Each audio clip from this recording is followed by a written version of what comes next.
হয়ে যায়, বুঝতে পারে না কি হয়েছে। তখন গুরুদেব বলে দিলেন, বেদব্যাস, তোমার কি রোগ হয়েছে জানো? তোমার সমস্যাটা কোথায়? তোমার সমস্যা হলো তোমার পাণ্ডিত্য। মানে তুমি খুব বেশি বুঝে ফেলেছ, কিন্তু এত পাণ্ডিত্য করে তুমি একটা কাজ এখনো করতে পারোনি। এই কলিজীবীর মুক্তির পথ তুমি এখনো দেখাতে পারোনি। এই কলিজীব কিসে মুক্তি পাবে? কোন শাস্ত্রে? শাস্ত্র তো অনেক করেছ, এই সব শাস্ত্রে কি কলিজীবকে মুক্তি দিতে পারবে? কারণ সব শাস্ত্রে কলিজীবকে মুক্তি দিতে পারবে না। কারণ তুমি যে শাস্ত্রগুলা করেছ, সেই শাস্ত্রগুলোর মধ্যে তমগুণ আছে, রজগুণ আছে, আসরিক ভাবাপন্ন, সব কিছু দিয়ে তুমি শাস্ত্র করেছ, সব কিছু তুলে ধরেছ। এখানে দেবতার পূজা করেছ, বলির ব্যবস্থা আছে, সব কিছু তুমি এই পুরাণের মধ্যে তুমি তুলে ধরেছ। কিন্তু এতে কি জীবের মুক্তি হবে? হবে না। কারণ কলিজীবের মুক্তির জন্য যে কাজটা প্রয়োজন, সেই কাজটা তুমি এখনো করোনি। আর এই কাজটা তোমার না করার কারণে তোমার মন খারাপ। এই কাজ করার পরে মন ভালো হবে, সেই কাজটা করো। বলছে গুরুদেব, আমি তো তাহলে বুঝতেই পারছি না কোন কাজটা আমি খারাপ করলাম। মানে আমি যা করেছি সব তো কল্যাণের জন্য করেছি জীবের, আমার নিজের জন্য কিন্তু আমি কিচ্ছু করিনি। তাহলেও আমার এখনো দোষ? বলছে হ্যাঁ, তোমার এখনো দোষ। মানে পাণ্ডিত্য বেশি অর্জন করা ভালো না। যতটুকু জেনে ভজন করিলে জীবের গতি হয়, ততটুকুর মধ্যে থাকাই সর্বোত্তম। মানে অধিক জানতে গেলে মনে পাণ্ডিত্য ভাব আসে, অধিক জানতে গেলে একটা অহংকার চলে আসে। এই জন্য অধিকার, এই সকলের অধিকার নেই এই এত কিছু জানার। আর এত কিছু জানার পরে কেউ ভগবানকেই মানবে না। কারণ যারা বেশি পাণ্ডিত্য লাভ করে না, তখন তারা বিচার করতে শুরু করে। যারা বিচার করে তাদের ভক্তি নষ্ট হয়। বেশি বিচারে কিন্তু ভক্তি থাকে না। ভক্তিটা হচ্ছে একটা অবুঝ বালকের মতো। মানে আমি কিচ্ছু বুঝি না। বালকরা যেমন কিছু বুঝে না, ঠিক একজন ভক্তকে এমন হতে হবে যে আমি কিছু বুঝি না। যে কথাটা, যে তত্ত্বটা আমার মহাপ্রভু শিখিয়েছেন, নিজেকে গুটিয়ে রাখা, ছোট করে রাখা, বোকা বানানো, মূর্খ, আমি মূর্খ, সবাই ভালো, মানে এইভাবে নিজেকে গুটিয়ে রাখা, অহংকার যেন ভিতরে প্রবেশ না করে, তার জন্য নিজেকে সবসময় ছোট করে রাখা। বেদব্যাস, সমস্ত পাণ্ডিত্য পরিত্যাগ করো, তোমার ভজনটা ছেড়ে দাও। তোমার ওই ভজনে হবে না, নতুন করে ভজন করতে হবে। আমি তোমাকে 4টা শ্লোক দিব, এই 4টা শ্লোক দিয়ে তুমি 18,000 শ্লোক বানাবে। বানিয়ে ভাগবত প্রণয়ন করো। ভাগবত ভক্তি শাস্ত্র, তুমি এই ভক্তি শাস্ত্র প্রণয়ন করো। বেদব্যাস মুনি গুরুদেবকে প্রণাম করে বললেন, হে গুরুদেব, 4টা শ্লোক দিয়ে 18,000 শ্লোক বানানো, এটা কি সম্ভব? কি করে বানাবো? বলছে দেখো, অসম্ভব কোনো কিছু নেই, সব সম্ভব। তুমি গুরুর প্রতি বিশ্বাস রাখো আর গুরুর আজ্ঞা পালন করো, নতুন করে ভজন করো।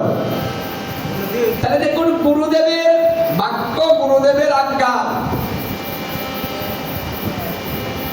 মানে যে কাজটা আপনি কোনোদিন করতেই পারছেন না, সেখানে যদি গুরু কৃপা হয় তাহলে সেই কাজটা অনায়াসে হয়ে যাবে। 4টা শ্লোক 18,000 বানাতে হবে। গুরুদেব বলছেন তুমি কাজটা করো। আচ্ছা গুরুদেব করবো কিভাবে, কি করে সম্ভব তাহা আমাকে বলে দেন। গুরুদেব বললেন শুনো, এই কাজটার জন্য তোমাকে ভজন করতে হবে। এমনি এমনি ওটা বানাতে পারবে না, ইচ্ছা করলে কিছু হয় না, তার জন্য সাধন ভজনের প্রয়োজন হয়। গুরুদেব কি করেন, রাস্তা দেখান, পথ প্রদর্শক, তিনি শিখিয়ে দেন তুমি এই রাস্তায় এইভাবে তুমি চলো, এই মন্ত্রটা তুমি এইভাবে জপ করো, এই পদ্ধতিটা শিখিয়ে দেন গুরুদেব।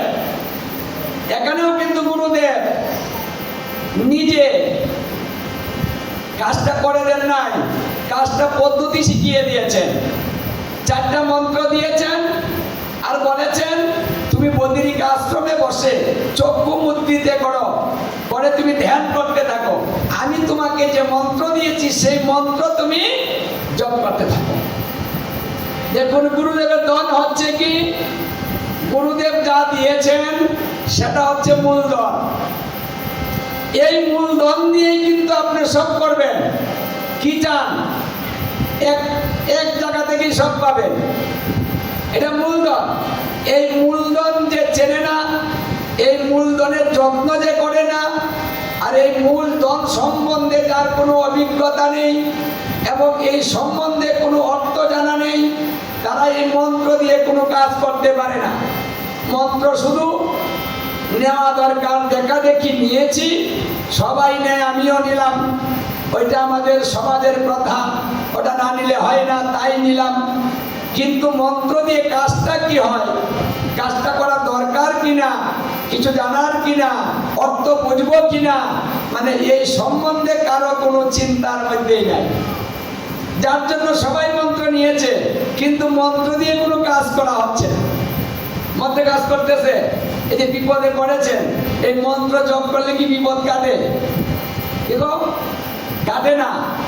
আর কাটে না যখন তখন দৌড়ে যান পূজা কবিরাজ বৈদ্য ভৈদ্য, হ্যাঁ পীর আউলিয়া, ওই কি আছে কে বারে বয়া কি কয় তার দ্বারা যাই। আপনার কাছে ধন আছে কিন্তু ধন ব্যবহার করার পদ্ধতি জানেন না, এই জন্য আপনি ছুটে যান। ওই কে কালী পাইলো, কে মহাদেব পাইলো, ওইগুলা খুঁজে খুঁজে বাইর করেন। কে আপনার কাছে ধন আছে, আপনি সেই ধন দিয়ে তো আপনি যাকে খুশি তাকে ডেকে আনতে পারেন। এখান থেকে সমাধা পান, কোন দেবতা চান, সব দেবতা আপনার ব্যাপারে কাজ করবে। কোন দেবতার কাছে আপনাকে যেতে হবে না, দেবতা আপনার কাছে আসবে। গুরুদেব ধন দিয়েছে কিন্তু সেই ধনটার ব্যবহার আমরা করতে পারছি না, যার জন্য মন্ত্র দিয়ে কিছু হয় না। ওই গুরুদেব কি সংসার চালায়, আমার কত ঝামেলা, গুরু আইসে আর আমি বসে থাকবো, তো আবার আগে ঝামেলা মিটাই, আগে বাজারের দোকানটা করে যাই, মানে ওটাকে খাটো করা হয়। কারণ মানুষ জানেই না যে এটা কত বড়, এটা জানে কারা, তত্ত্বজ্ঞ যারা। তাহলে বেদব্যাস মুনি তত্ত্বজ্ঞ ছিলেন, এই জন্য 4টা মন্ত্র দিয়ে একটা বুদ্ধি শিখালেন। কি করলেন, যে আমি তোমাকে যে মন্ত্র দিয়েছি ওটা তুমি জপ করতে থাকো। জপ করিতে করিতে যখন মন্ত্র সিদ্ধ হবে, তিনি যখন প্রসন্ন হবে, মানে যার মন্ত্রটা তিনি প্রসন্ন হবে, তিনি যখন প্রসন্ন হবেন তখন ধ্যানের দ্বারাতে তুমি মন্ত্র পাবে। মানে মন্ত্র তোমাকে খুঁজে খুঁজে বের করতে হবে না, মন্ত্র তোমার কাছে আসবে। দেখেন গুরুদেব কি সুন্দর একটা পদ্ধতি শিখিয়ে দিলেন। মানে মন্ত্র এখানে আসবে, বদ্রিক আশ্রমে আসবে, তোমার উঠে যেতে হবে না, খোঁজাখুঁজির দরকার নেই। যার খোঁজার সেই তোমাকে খুঁজে নিবে, তুমি ধ্যানের দ্বারাতে মন্ত্র পাবে, সেই মন্ত্র তুমি লিপিবদ্ধ করবে। কি করে সম্ভব, বিশাল কাজ। হে গুরুদেব, আপনি আমাকে কৃপা করুন, আমি যেন আপনার এই আদেশটা যথাযথভাবে পালন করতে পারি। গুরুদেব কি করলেন, বেদব্যাস মুনির মাথার মধ্যে হাত দিয়ে বললেন, আমার কৃপা তোমার সঙ্গে রইল, তুমি তোমার কাজ করে যাও, অবশ্যই তুমি সফলতা লাভ করবে।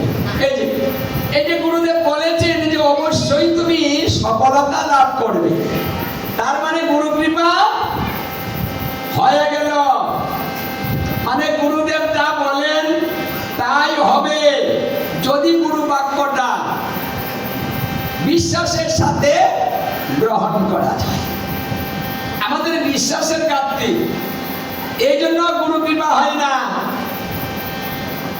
শাস্ত্রে বলছে যে গোবিন্দকে বিশ্বাস করে দায়িত্ব দিলে সমস্ত সংসার তিনি চালান।